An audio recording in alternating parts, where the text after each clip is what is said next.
Well, hello and welcome back to our next webcast in 2024. We're going to be looking at union right of entry and workplace delegates' rights. But before I get into that, some introductions. I'm Lewis Izzo, the Managing Director of Sydney Workplace for Australian Business Lawyers and Advisors, and we're very lucky today to be welcomed after a long period of time back to Ed Austin-Woods, Associate Director, working for ABLA for a considerable period of time. Thanks for being with us, Ed. Thank you, Lewis. Absolute pleasure. Ed, I understand the last time you presented was on workplace investigations with Julian Arndt. Correct. A number of years ago. It was. And apparently there were poor attempts at humour by Julian, so we're going to do much better. Very much poor. better. If we will make attempts at humour, we'll make sure that they're at least more humorous than Julian. Anyway, thank you everyone for joining us. It's a really stacked agenda today because what we've done is we've fused together two topics, right of entry and workplace delegates' rights. We've done that intentionally because there is a degree of overlap between the two issues, but they're also broadly about the same theme, which is how you as a business need to relate to what are your obligations in relation to dealing with unions, whether they be union officials or whether they be delegates. There's a whole suite of new provisions that employers need to be across in terms of how they behave, what they must and must not do, what employers' rights are in relation to union interactions. And we want to step through all of that. We're going to start with right of entry, but then we will move into delegates' rights later on. We do have an agenda briefly up there that I won't run you through line by line, but as you can see, we're going to start with the right of entry, move into delegates' rights, and importantly, the new union delegates' rights term in modern awards, which has a range of new obligations employers need to comply with if they're going to be complying with workplace laws. So that's kind of what we're going to attack. We've got an hour. I do have the iPad here, so to the extent that people wish to ask questions, please ask them. They'll come through on the feed and we can respond to them. And I think that's it to start on the first topic, Ed, which you're going to lead us off on, I believe. Great. Yeah, thanks, Lewis.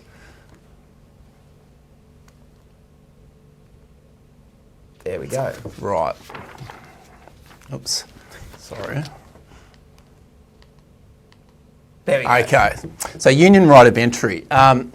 Number one, so what is right of entry? Essentially, it's legislative rights that a union official has to enter an employer's workplace.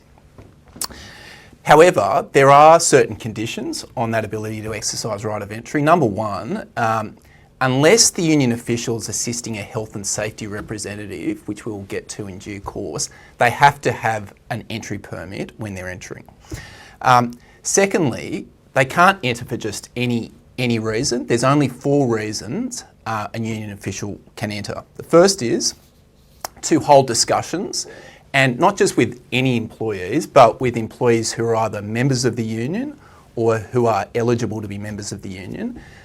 Secondly, to investigate suspected contraventions of federal workplace laws, importantly affecting members of the union, and that might be something like an underpayment of wages issue.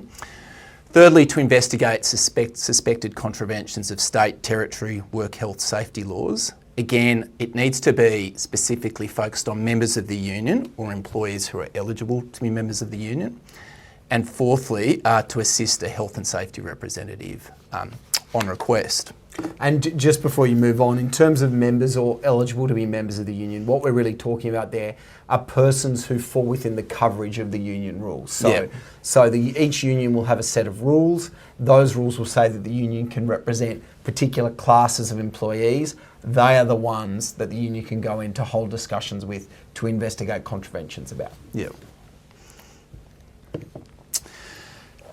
So what's required for a union official to enter? Again, unless they're assisting a health and safety representative on request by that health and safety representative, they have to satisfy a number of conditions. One, if they're coming in for the purpose of holding discussions, they have to have a Fair Work entry permit. Two, if they're entering for the purpose of investigating a suspected contravention of a federal workplace law, again, they have to have a Fair Work Act entry permit. Thirdly, if they're entering to investigate a suspected contravention of a state territory work health safety law, they then need to have a state territory work health safety entry permit. And fourthly, there's also some very prescriptive requirements on the amount of notice that the official needs to provide the employer when they seek to enter. So how much notice is required, again, is dependent on the reason why the union official is seeking to exercise their right of entry. So if they're entering to hold discussions, they need to provide at least 24 hours notice, but no more than 14 days notice. Entering to investigate suspected contraventions of the Fair Work Act, they need to provide at least 24 hours notice, unless they have obtained an exemption certificate, which Lewis, you'll be speaking on. We'll talk about that a little bit more later. Detail. They're entering to investigate suspected contraventions of state territory work health safety laws. No prior notice is required at all. However, once the official arrives on site, they're then required to give the employer notice that they're there and the reasons being there. And that sort of ties into the next bullet point in terms of investigating or making copies of employee records or documents, again, directly related to a suspected safety contravention, when no notice is required. But again, once they're there on site, they need to provide the employer with notice. And finally, if they're there to assist a health and safety representative, no prior notice is required either.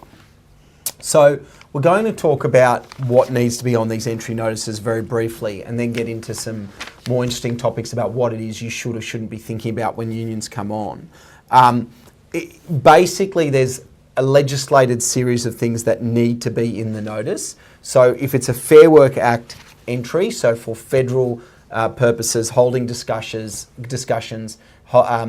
investigating contraventions of federal laws, they've got to talk about the premises that's being entered, the day of the entry, the section of the Act that's authorising them to enter, which is also going to tell you whether it's to hold discussions or whether it's a suspected contravention they're coming in, a declaration that they're entitled to represent the interests of the employee on site, and they also need to cite the union rules that entitle them to represent the relevant employees. So all of that goes on your federal notice.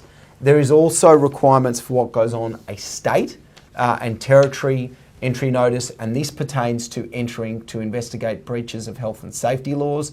You'll see very similar types of details there on the slide. And so again, we're talking about the name of the person, the section of the Act under which they're entering, the address they're entering, the fact they're entitled to represent the worker, the suspected contravention that it relates to. Now, just before we move on from this, these notices are very important because they give the employer the opportunity to understand why is it that they're coming on. If it's to hold discussions, provided they give the 24 hours notice, there's not a lot you can do.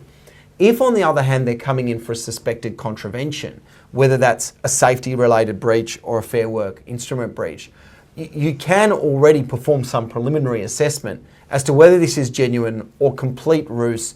It's actually not in any sense a genuine issue that they're raising, and you may already have a dispute with the union as to whether they should be coming on. The notice is the starting point of that exercise because it will tell you what the nature of the suspected contravention is, and particularly we see this with safety-related breaches. Often it may be something that is an issue that they might have concerns about, but sometimes it might be completely spurious, in which case that's the first point at which the employer might say, well, hang on, we're not convinced you've got a right to come on. And we'll talk a bit more about that as we go on. For entry to do with suspected contraventions of federal laws, there used to be a regime before 1 July this year whereby unions could apply for an exemption certificate if they could demonstrate there was a risk of destruction of evidence. That has been loosened up considerably. From 1 July onwards, the Commission can issue exemption certificate if the suspected contravention relates to the underpayment of wages and the Commission reasonably believes that advance notice of the notice would hinder an effective investigation. So the bar that's required to get an exemption certificate has been lowered significantly. And so we're more likely to see unions come on for suspected federal contraventions without notice at all. But remember, if they're coming on without notice, they'll need to provide their exemption certificate. They can't just say, oh, I'm exempt. They've got their permit to enter, they need to have given the notice. If they're not giving you the notice, then they need to give you the exemption certificate, which is a sealed certificate with a seal of the Fair Work Commission confirming that they've been exempted for this specific entry and in relation to this specific contravention. So as an employer, if unions are coming on, they're the things that you're going to be looking out for at the commencement, just to already ascertain that the technical requirements have been met. If the technical requirements haven't been met, you do have a right to refuse entry. There'll be a practical and industrial question as to whether you do that or not. That'll depend a lot on your relationship with the relevant union, the extent to which there's matters that are progressed that you're having ongoing dialogue about, the extent to which they actually have an ongoing relationship with employees on the site. If they have none, you're probably going to be much more resistant to entry. If they have an established firm connection and link to employees on site, you might be less concerned about these entry technicalities being met. They're all practical industrial things you need to take into account, but what we've just outlined on the previous few slides is that they need to do all of these things first if they're going to come on without invitation. And obviously with a exemption certificate, Lewis, the employer has no advance notice or warning that a union's made an application for it. No, that's right. It's what we call ex parte. It's applied for with only one party being present at the tribunal. So once the union official is on the site, it's important to understand their rights that they have. And again, that's dependent on the reason for the entry. So if they're entering to investigate suspected contraventions of the Fair Work Act, they actually have quite a broad range of powers, which includes inspecting any work, process or object relevant to the suspected contravention, interviewing any person about the suspected breach, so long as the person agrees to be interviewed, inspecting and making copies of relevant records or documents, other than those that relate to non-members, that are directly relevant to the suspected contravention. I think that's obviously a judgment case at the time, isn't it, Lewis? Whether a document's actually directly relevant. Yeah, and the thing here is, again, a bit like investigating a suspected contravention. Once they've come on and they've issued this notice, you, and we're going to come to this, you as an employer are bound to comply and provide the documents. So it's a big judgment call to either agree or refuse. So you do need to form a view. Is this a reasonable suspicion that they're holding? And two, is what they're seeking directly connected and only relating to members? If that's right, you're going to have to comply and produce documents. If it's not, again, we're getting to the point of putting up resistance and perhaps disputing what they're after. Yeah, exactly. And they can also serve a notice on the employer to produce documents or records at a later date. So that's the first category, suspected contraventions. Yeah, so the second category is to hold discussions. So who can they hold discussions with? It's with relevant employees who, again, are either members of the union or eligible to be members of the union. When can they do it? Either during meal or break times. So it's not during working hours, unlike workplace delegates, but we'll get to that There's a lot of controversy about working hours. It's already very passionate to talk about it later with the delegates, but yes, this is strictly when they're not working. Yeah, and also where are the discussions held? So either in an agreed place between the employer and the union official, and if no agreement can be reached, it's in the area where the workers generally take their meals, the meal room. They're investigating suspected contraventions of work health safety laws. It's broadly similar. Again, they've got a broad range of powers in terms of inspecting work systems, plant machinery, consulting with workers. Most of this is uncontroversial, requiring an employer to allow the permit holder to inspect and make copies of any document. And also, the last bullet point, warning any person whom the permit holder reasonably believes to be exposed to a serious risk. But importantly under this, employers should note that union officials don't have the power to stop work that wholly rests with a health and safety representative. Yeah, you beat me to it. I was about to say that, and that's something very important and because we do sometimes see conduct by officials that say, look, we've told everyone to stop. They have no right to do that. An HSR, an elected health and safety representative under state and territory laws, does have the power to direct the stoppage of work if they've identified a material and imminent risk to the health and safety of workers. But that has to be an HSR, a health and safety representative, elected by their relevant work group in accordance with the state provisions. The other thing I was going to say, Ed, just need to draw this distinction for employers when they're holding discussions. You talked about only going to an agreed place or whether people ordinarily take their meals.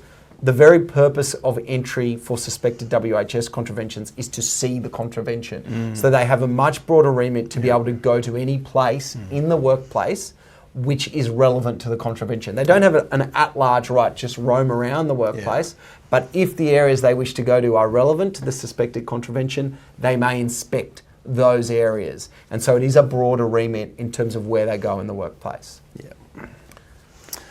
And the final category is to assist health and safety representatives on request under a provision of a state territory work health safety law.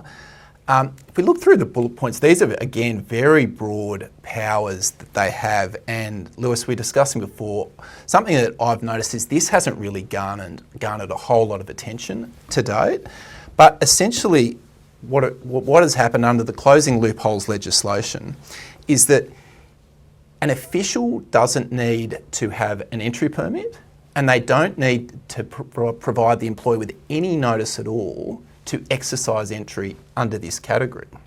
So I'm interested in your thoughts about, I imagine this is going to be an avenue that's increasingly used by unions to gain access to an employer's site. Absolutely. So rather than exercising the usual right of entry, you just get the HSR, the employee on site, who's already been elected to represent the employees from a WHS perspective, to call the union and say, look, can you come on and help me with a suspected concern I've got? All of a sudden, this person might not hold a right of entry permit. So the official they bring on or the member of public they bring on requires no qualifications, and then all of a sudden they can roam around the workplace with the HSR, they can help conduct interviews, provided the workers consent to be interviewed.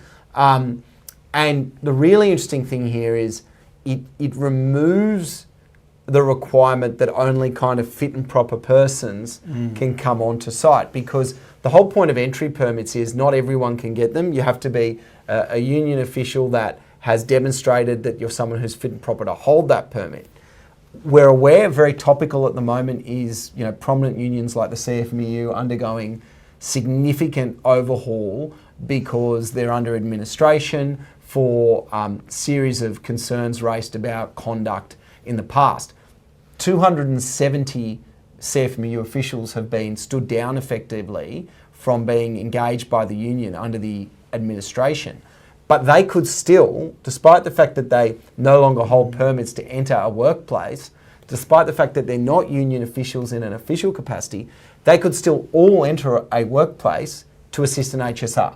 And so this is an enormous kind of loophole, if you like, that's been created by the federal government, somewhat intentionally it seems, to allow people onto site without a permit. Hasn't really been called out, but it should be called out for what it is. It's, the closing loopholes legislation on its face has created an enormous loophole to allow non-screened persons onto the sites of businesses to assist with these inquiries. In many cases, that'll be legitimate and genuine, but employers need to be conscious that in some cases it's going to cause a real stir, and people otherwise excluded, perhaps because they're not fit and proper, can now come on anyway. And I think we'll hear a bit more about this, particularly in relation to the CFMEU, because there are persons that now presumably will use these provisions to exercise entry rights they weren't using previously, that they can no longer use. Once a union official's on site, there are certain things that they must still comply with. They need to comply with any reasonable request by an employer to comply with safety requirements. So whether it's requirement to wear PPE, whether it's an induction that they need to undergo before entering a site, using designated safe walkways, all of those types of things that you ordinarily require of visitors can be required of union officials exercising right of entry. They must not intentionally hinder or obstruct any person or fail to follow or comply with any WHS requirements. They must not misrepresent intentionally or recklessly the rights they have under the Fair Work Act in terms of right of entry, and they must only use the documents that they've obtained under any compulsory acquisition of documents for the purposes of inspecting the relevant breach.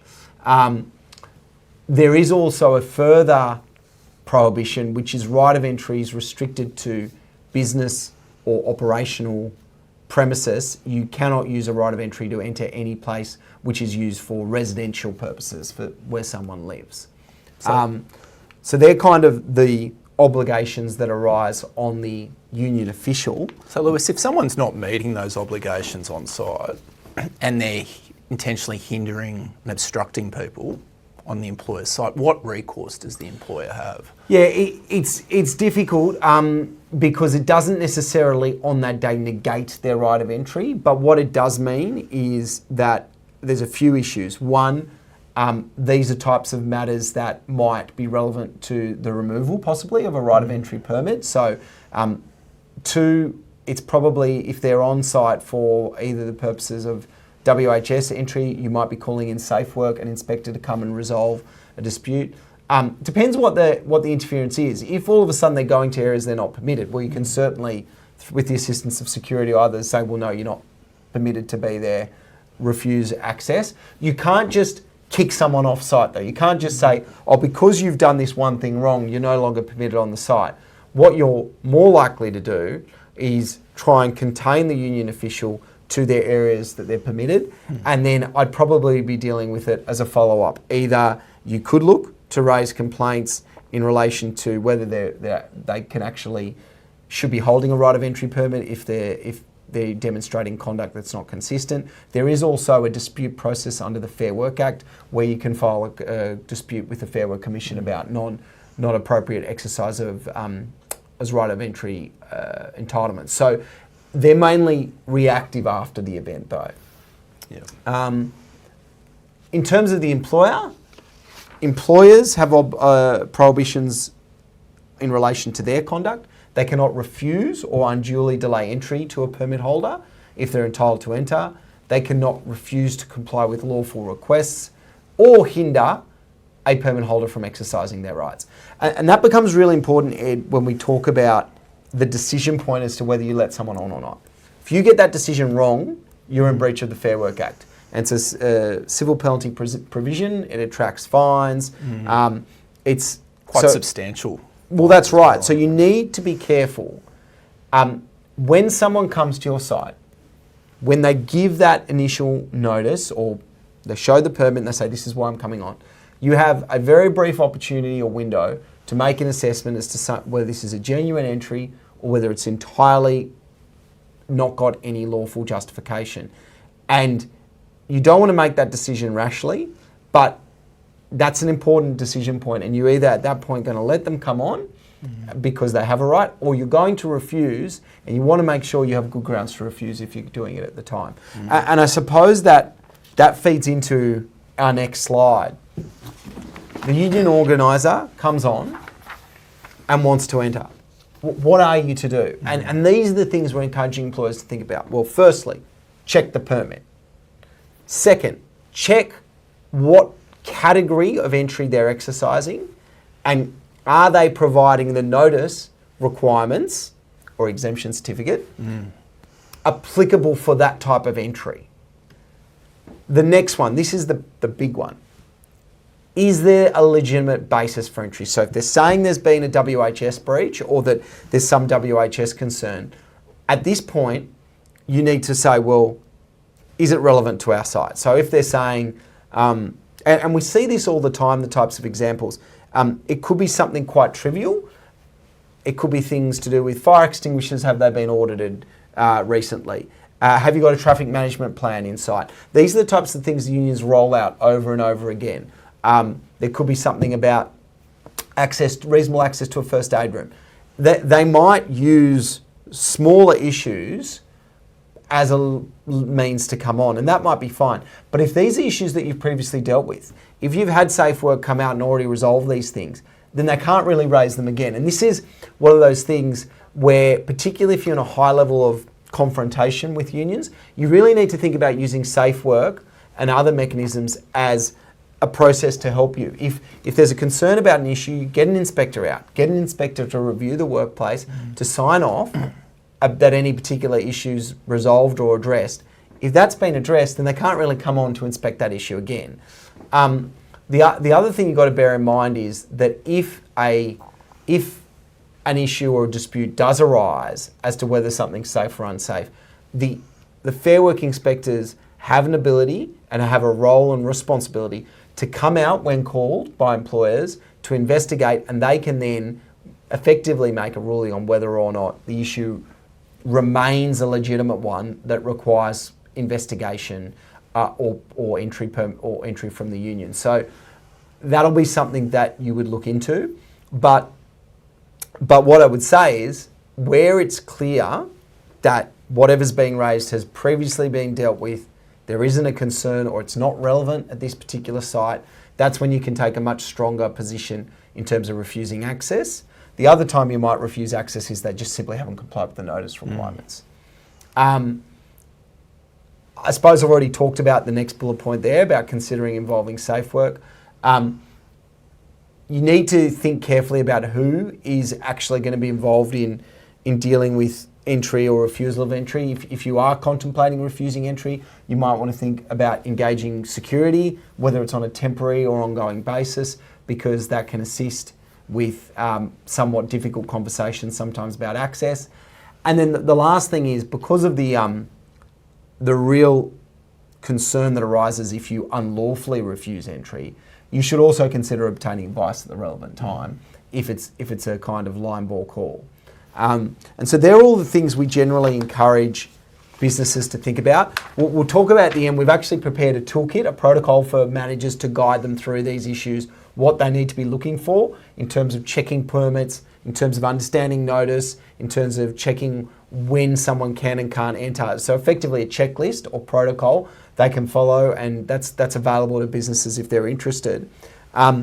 Because these are the things you kind of need to arm your frontline managers to deal with these issues. So if you are regularly facing entry by unions, the type of things you need to think about is, well, what do my managers know? My frontline managers that are going to be at the gateway, what do they know about their rights and obligations? Do they have some kind of ready access resource, like a right of entry protocol or a checklist, which, as I said, we're more than happy to provide businesses? Have we briefed security where they're present when we think there's an intensification of industrial disputation and we're expecting entry? And then there's other things to be thinking about as well, particularly where you're about to enter into a heightened industrial environment. Don't be afraid to actually reach out to the union yourself and say, well, let's talk about ways of behaving. Like, if you want to come on and see our staff, we're more than happy to facilitate it. We can have you a lunchroom space set aside. Can we just ensure we get a heads up that morning, or can you give so-and-so a call? You might get to a point that they don't even need to exercise a right of entry formally, as long as you're happy with them giving you a call on a particular day. That might be fine, depending on your industrial paradigm. So before things get too out of kilter, before they get too inflamed, if you are about to enter into a space of bargaining, think about reaching out to talk to the union about just a convenient way of dealing with things. If you can't reach agreement, you can always fall back on your right of entry kind of lawful entitlements and obligations. So they're all the things I'd be thinking about if this is relevant to you.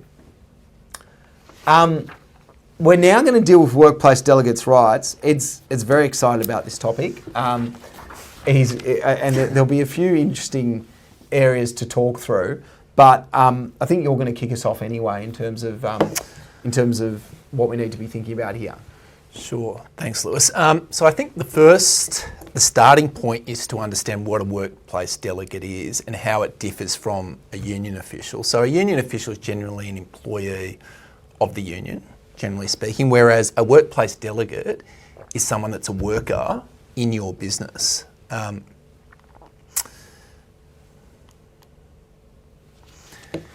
And the definition under the Fair Work Act is, so the workplace delegate's a person appointed or elected that needs to be in accordance with the rules of an employee organisation, such as a union, to be a delegate or a representative, however described, for members of the organisation who work in that particular business. And so that's really important, this reference that they're actually someone who's elected or appointed in accordance with the rules. So it's not all persons that are delegates. It's not someone who has informally decided they're going to speak for the workforce.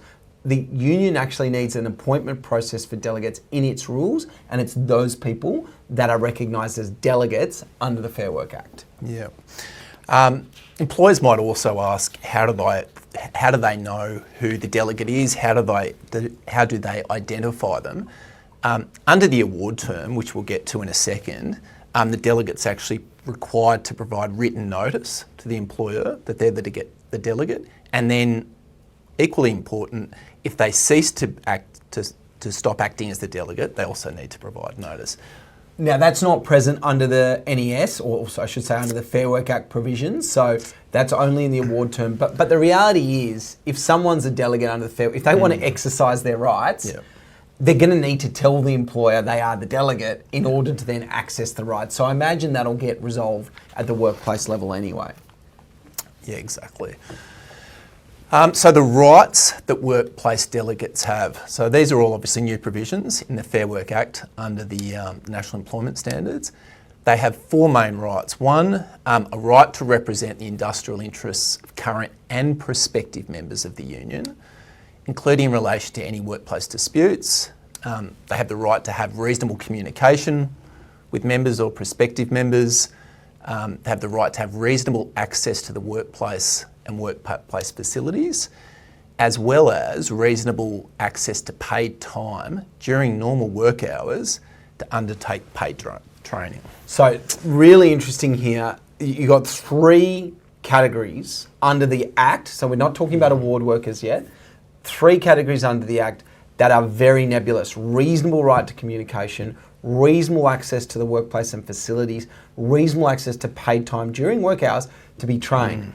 No guidance in relation to the Fair Work Act necessarily on what, like how broadly does that extend? How much access to facilities? Is it internet? Is it printing? Is it able to kind of use forums? The paid time, how many days? The Act itself doesn't provide that guidance, but what we're going to come to the award term shortly. I think the award terms have spelt out these rights in much more detail, and I think what we'll see is the Act, the award terms being used as a helpful guide as to what might be reasonable communication, what might be reasonable workplace facility usage. The other thing I'd like to point out here is that this right to represent the industrial interests of members, this will change the paradigm in relation to a lot of disciplinary processes. HR managers sometimes to a fault, like to sing from the rooftops about the fact that a support person's only there to provide support, and that they don't have a right to advocate, they don't have a right to respond on behalf of employees, you're just a support person. Sometimes they can be a bit too zealous in reminding unions of that. Well, this has turned that on its head. If a union delegate is present at a disciplinary process or in relation to some dispute with an employee, they have a Fair Work Act right to represent their member. Now, represent would include advocating on their behalf. And so that pulls up a different issue as well, particularly in a disciplinary context. If you're investigating whether someone has or hasn't engaged in particular conduct, you want to hear it from the employee, you want to hear it from the person being investigated. And what you might get is a union responding on their behalf. And if that's what happens, and if they are choosing to exercise a right that the delegate respond on their behalf. Well, you better be sure that you're checking with the employee on a periodic basis that they endorse what the delegate's saying, that is what the delegate's just said they're correct. Because what you don't want is the employee disassociating themselves with what's been said later on down the track. So many of our workplace investigations that we advise on or terminations, ultimately employees can also get into trouble for things like dishonesty or misrepresenting what's occurred. It's going to be very difficult to pin that on the employee if they're not the ones who've actually made the representation. And so you're going to be wanting to be very careful to ensure that they endorse what's said on their behalf, either orally or in writing somehow, if they're choosing to exercise a right of representation. And so all of that's going to play out in workplaces on a daily basis now that these new rights have come in. And it also raises a complex issue about when it starts to fall into that disciplinary type of area, doesn't it? Because let's say for investigations or just general performance discussions, that's not really at the disciplinary stage yet, but those types of processes obviously can morph into where it and we'll becomes see this disciplinary with the modern award term, because it kind of spells it out. So in modern awards, there's now a term in all modern awards that spells out delegates' rights. It's quite a long term, it's quite comprehensive.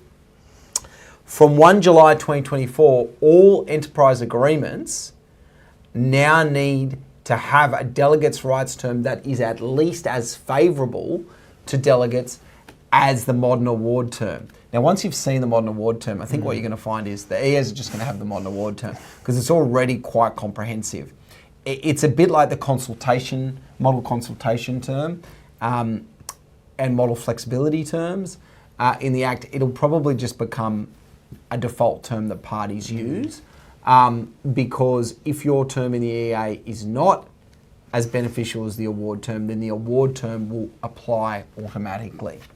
And that will likely also be the subject of bargaining moving forward, won't it? Because I think unions will adopt the stance that this is now the minimum, potentially, and we'd like to build on those rights. Absolutely. So what is in the award term? Remember, this is going to apply to all employees award covered. Firstly, the delegate may communicate with eligible employees, so that's employees that are members or entitled to represent, for the purposes of representing their industrial interests. This includes discussing membership and other representational matters. They may also communicate with employees during work hours or work breaks or before or after work. So we're going to come to how this is actually going to work in practice, but on its face, they have a right to talk to employees during work about union-related matters. There's going to be some limitation on that we're going to see in a moment, but that's the right of communication on commencement, on first glance. There's then also a right to access facilities. So this gives effect to that NES right that talked about reasonable access to the workplace and workplace facilities. You'll see there on the slide that the employer must provide the delegate with access to a room or area to hold discussions that is fit for purpose, that's private and accessible for delegates and employees, physical or electronic notice board, access, electronic means of communication ordinarily used in the workplace by the employer to communicate with employees, including access to Wi-Fi, a lockable filing cabinet to store documents, and office facilities such as printers, scanners, and photocopiers. So to the extent that these exist on the employer's premises, they must be provided. If they don't exist, they don't need to be provided. But if they are available, all of those need to be provided under the modern award term. I think you're going to take us through representation. Yeah, so I think we've already touched on this, the right to representation. Importantly, again, it's the right to represent the industrial interests of eligible employees. It's not any worker employee in the workplace. And most of these matters are uncontroversial in relation to consultation about major workplace change, consultation in relation to changes to rosters or hours of work, resolution of disputes, enterprise bargaining, and obviously the one we've touched on before is about disciplinary processes.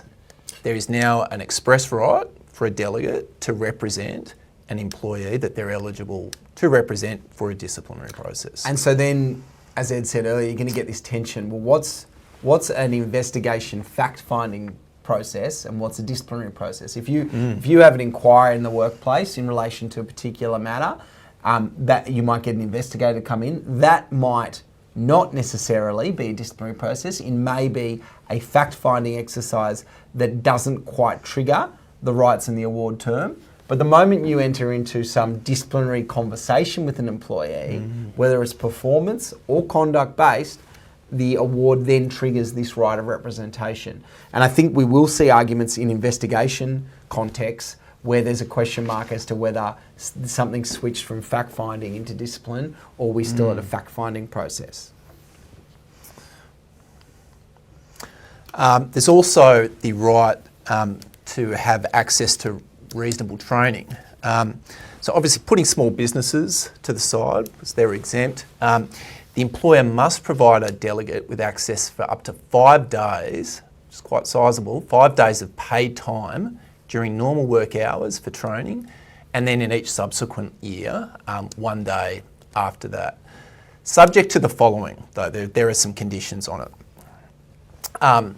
First of all, as of 1 July each year, the employer is not required to provide access to paid time for training to more than one workplace delegate for each 50 eligible employees. So there's a limitation on it, which is helpful.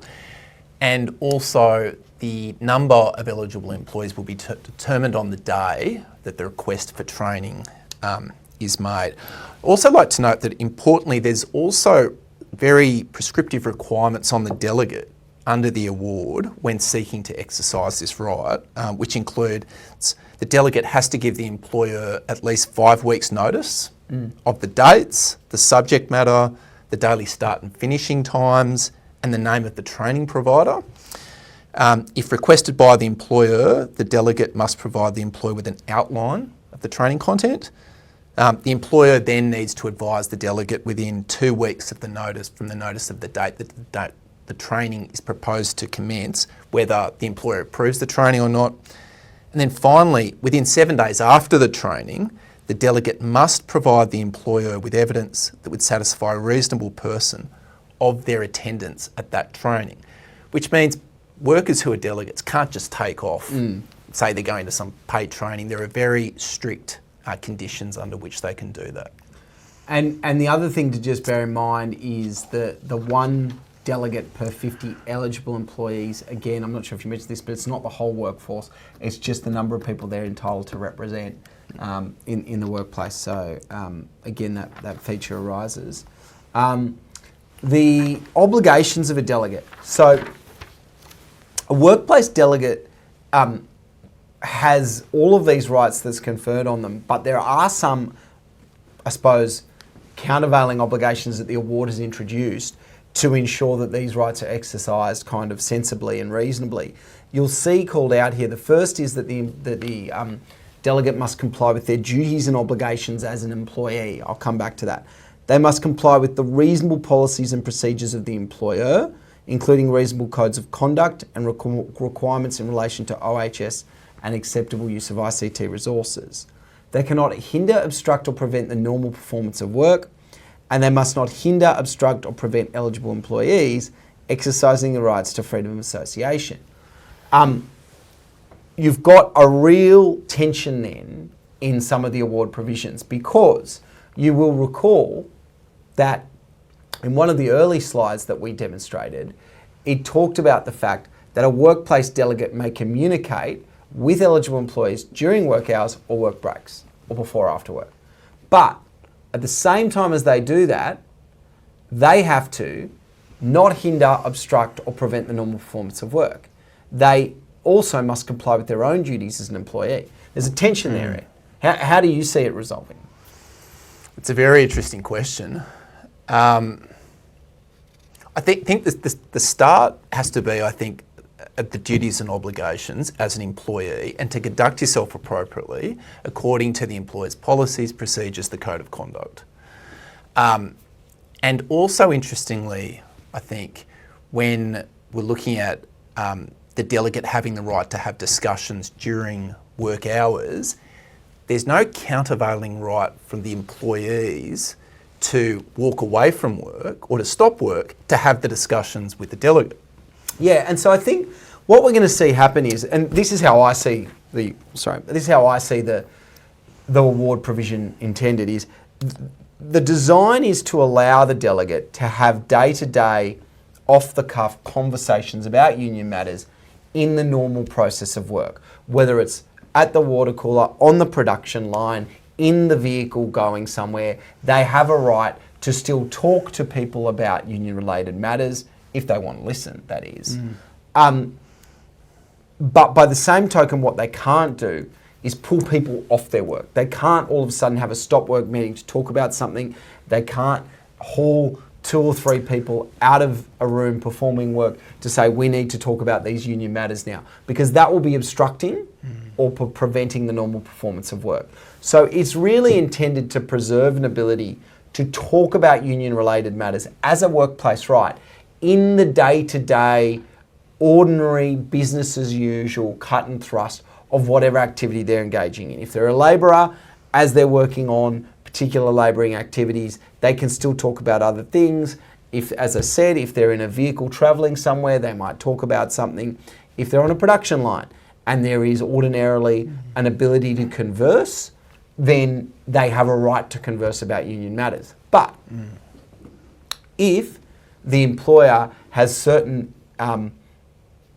activities that need to be conducted, and it's very clear that employees have duties to do A, B, C, and D, they can't be interfered with, they can't be prevented from doing that. I think we'll see some tension around this, but I think common sense will prevail in most cases as to what is or isn't permitted. Very importantly, the delegates can't just pull people away from work. That's not the intention here.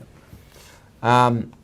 And if they do that, they would be subject to the usual type of disciplinary process. Well, that's right. There's got to be there's going to be a lot of confusion about this initially, but we need to be very clear. Delegates are still first and foremost employees. They are expected to comply with they need to do the work that's allocated to them, and they're expected to comply with any ordinary policies and procedures that apply. If a delegate, in the course of exercising their union duties, breaches policies, engages in any misconduct, they can still be disciplined for that. We've seen this go all the way to the High Court. In the case of CFMEU and BHP Coal, one of the early adverse action cases, there was a union member exercising a workplace right to take lawful industrial action. The union member stood at a picket line, which they were entitled to do. They didn't attend work, and they stood there with a sign saying SCAP. Big sign, offensive term. And the employee was disciplined because the employer said, that is offensive conduct that breaches our code of conduct. You're an employee at our site. You shouldn't be engaging in offensive behaviour. And the employee the union took the employer, which was BHP Coal, all the way to the High Court, and said this behaviour, the disciplining of the employee for this behaviour is unlawful because they were exercising a workplace right. And the High Court was very clear and said, no, the employer had no issue with you going on strike or exercising your workplace right. What they had an issue with was you engaging in offensive conduct. And the same will apply out with the union delegates. They're entitled to represent employees. They're entitled to hold discussions, use facilities. But if they engage in any breach of conduct or performance expectations, they can be held to account in relation to those matters, just like an employee would. And we will probably see some adverse actions come out in the early days about this, but I think it's quite clear. A union delegate can represent their union and can talk and repeatedly follow up employees about union matters, but what they can't do is abuse them, engage in offensive conduct, engage in bullying or harassment. All of those other things are usually breaches of procedure, and they can be disciplined just like any other employee. And just to finish on that note, there's some old industrial cases that talk about this, that talk about the fact that the union delegate, that the status of being a delegate does not give them what the courts call a magic cloak that insulates them from the ordinary expectations of being an employee. But if they do engage in their delegate behaviours, and they are exercising their rights, they cannot be treated adversely because of the exercise of their rights.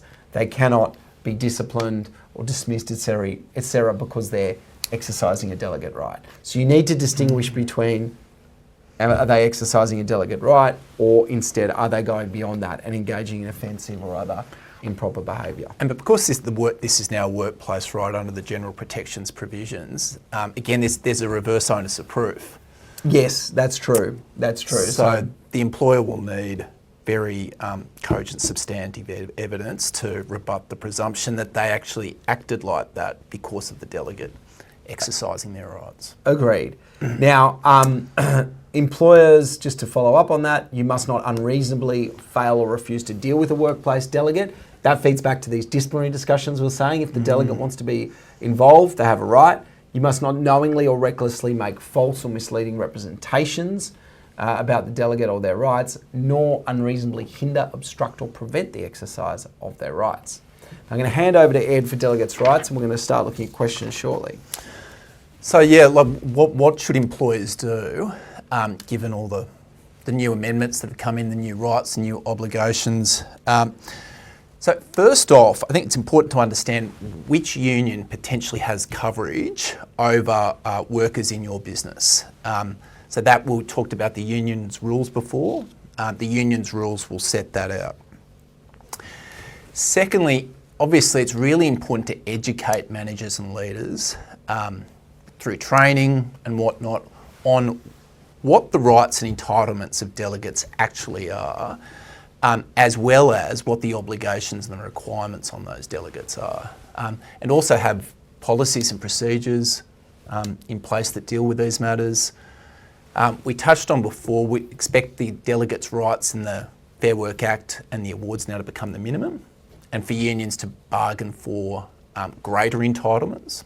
So employers need to just take that into account as part of their bargaining strategy.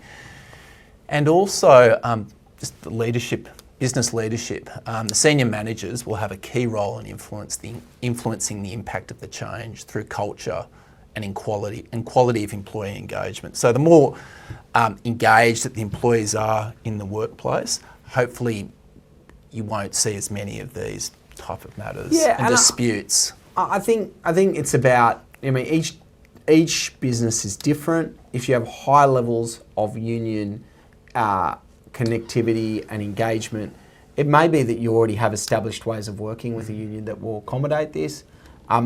These rights can be a little bit more of a shock to some businesses that don't often deal with unions, and all of a sudden this has come up, and you just got to make sure you don't misstep. You don't necessarily want to have all sorts of agreed ways of working if the union only represents one or two people in the workplace. They don't necessarily need a special status or a special relationship with you if the union density is low, and so you might just keep to a minimum observing the delegates' rights clause. Look, we've got time for some questions, and feel free to keep sending them through. I might attack the first, then I'll send one to Ed. Entering under WHS legislation for suspected breach of psychological hazards, is this specific enough, or do they need to specify which psychological hazard, or psychosocial hazard, I should say? Look, that's a good question about these entry notices, and when are you going to have a fight about it and when not? I would have thought if someone comes and says it's a psychosocial hazard that we're going to enter to inspect, look, they may have a reasonable suspicion about that.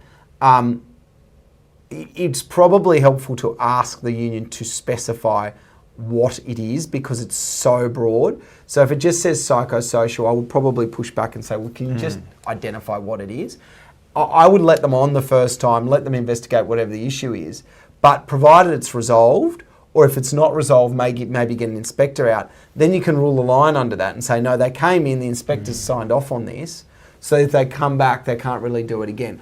I would encourage you to try and get them to specify it, because otherwise they could just keep coming out with this nebulous psychosocial hazard each time. So I'd be pushing back very hard to say, well, that's not, you need to tell us what the suspicion's about, or what category of psychosocial hazard. So, and if they won't, then maybe you just get safe work out and to address any dispute with them the first time, so that you can then rely on that the next time that they come on and you can say, well, we've had this looked into, there's no issue here. So that's probably what I'd do in relation to that. Ed, there's a question here about whether there's any guidelines on what constitutes assisting in HSR. Do you have any views on that? I think it's quite broad. I think that's the concern. Yeah, walking around the site with the HSR, attending interviews with the HSR, just broadly assisting almost in any way. That's right. And I think that's the issue. I think we had on the slide like 5 or 6 bullet points earlier, and the slides will be made available to everyone. It's in any way they need assistance to deal with whatever the safety concern that has arisen. So it is quite broad. There's a question here: if we suspect the entry to assist is not legitimate, can someone such as an HR be present, escort? There's no issue with having someone present to assist in any conflict about whether someone should be entering or not. I think what you want to be doing, and we've talked about having some kind of protocol for managers to follow, you want to quickly form a view as to whether they have a right to enter or not. When it comes to notice, it might be clear quite quickly they have no right to enter, they haven't issued the notice. At that point, you just want to ensure that the manager's armed with the knowledge as to why I'm refusing. If HR's there to help, that's great, and you don't allow them on site. If it is more grey, a frontline manager's probably not going to make that call themselves. They're probably going to want to involve employee relations, HR, get some advice. So you just want a good escalation process in place. The manager knows where to go. Who's the person I go to if it's not something clear cut, like they haven't given the 24 hours notice, but it's something much more nebulous, like, not sure if this is a genuinely suspected contravention or not. That's where I'd be ensuring they know where your escalation point is. And as I said, what we're encouraging employers to do is to have a right of entry kind of delegates' rights protocol where they're told what all these rules are. There's escalation points within your organisation to go and know where to go for further information. If you're interested in that, reach out to us. We've got a package available that we're providing to clients. Other options are to actually look to conduct some training for staff and management specifically on these issues, which we can also do. So feel free to reach out to us on any of these fronts if that's going to be of assistance to your managers. I think we've also built a checklist into the toolkit, Ed. We have. Yeah. As well as some frequently asked questions. So all of that's available if that's of interest.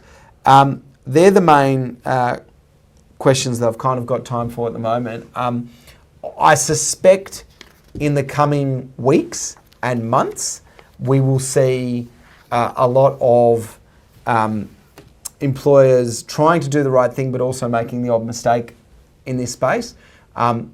That's okay. If someone does do the wrong thing, just try and rectify it as quickly as you can. If you've improperly kind of not given a delegate the ability to do something that, on hindsight, now that you've looked at the delegates' rights clause, they have a right to do it.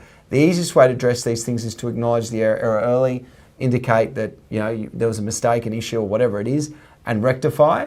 Then there'll be points of disagreement, and some of those are going to go to a dispute and an arbitration, and we'll likely get some case law guidance in the coming future. But that's pretty much it from us today. Thanks for joining us, Ed. Pleasure. Thanks, and Lewis. Thank you for listening. And till next time, best of luck with your business and employment compliance.